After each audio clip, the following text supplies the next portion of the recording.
চট্টগ্রামের সবাই সমান দায়িত্ব।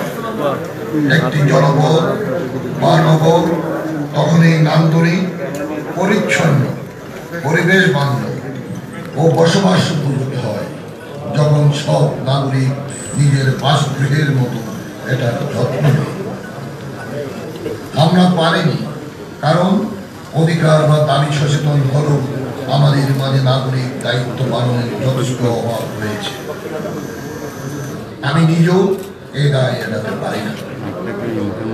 আপনাদের মিলিত প্রচেষ্টা অতীতের সব ভুল ছুড়ে ফেলে চট্টগ্রামকে বাস উপযোগী বিশ্বমানের উন্নত নান্দনিক নগর হিসেবে গড়ে তুলতে চান।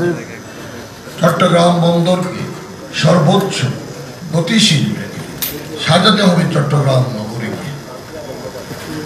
নগরবাসীর সেবক হিসাবে 27শে জানুয়ারি সিটি কর্পোরেশন নির্বাচনে মেয়র পদে আপনাদের রায় ও দোয়া চাই।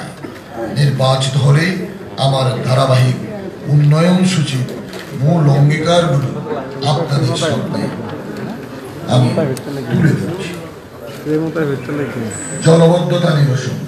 আপনারা জানেন, নগরীর সবচেয়ে পুরনো ও বড় সংকট জলবদ্ধতা তথা জলজট। মেঘ দেখলে আমাদের গলা শুকিয়ে যায়। কাটেনির গুমরা জলবদ্ধতা, জোয়ার জলে স্ফীতি রোধে জননেত্রী প্রধানমন্ত্রী শেখ হাসিনা 10,000 কোটি টাকারও বেশি বরাদ্দ দিয়েছেন। সিডিএ, ওয়াসা, সিটি কর্পোরেশন সহ কিছু সেবা সংস্থা এই মহাপরিকল্পনা বাস্তবায়ন করছে। ওয়াসায় যুক্ত হয়েছে পয়নিষ্কাশন প্রকল্প। এসব মহাপ্রকল্প সঠিকভাবে বাস্তবায়নে অবশ্যই সর্বোচ্চ মনোযোগ থাকবে।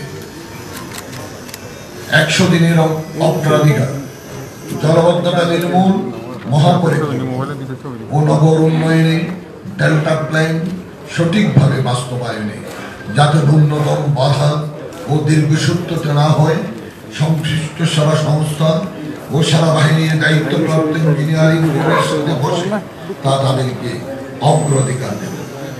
নগরীর দখলকৃত খাল, নালা, নদী পুনরুদ্ধার ও পানি নিষ্কাশন উপযোগী করতে নির্বাচিত হবে। এর মধ্যে সব ত্রুটি ও প্রতিবন্ধকতা চিহ্নিত করে তা নির্মূলে আইনের কঠোর প্রয়োগ নিশ্চিত করা। প্রাসঙ্গিকভাবে বলতে হয়, বহদ্দার বাড়ি তথা বহদ্দার হাটের বাসিন্দা হিসাবে এই সংকটের সবচেয়ে বড় ভুক্তভোগী আমি নিজেও, স্থানীয় অসংখ্য নিরব মানুষ। যানজট সমস্যা থেকে উত্তর।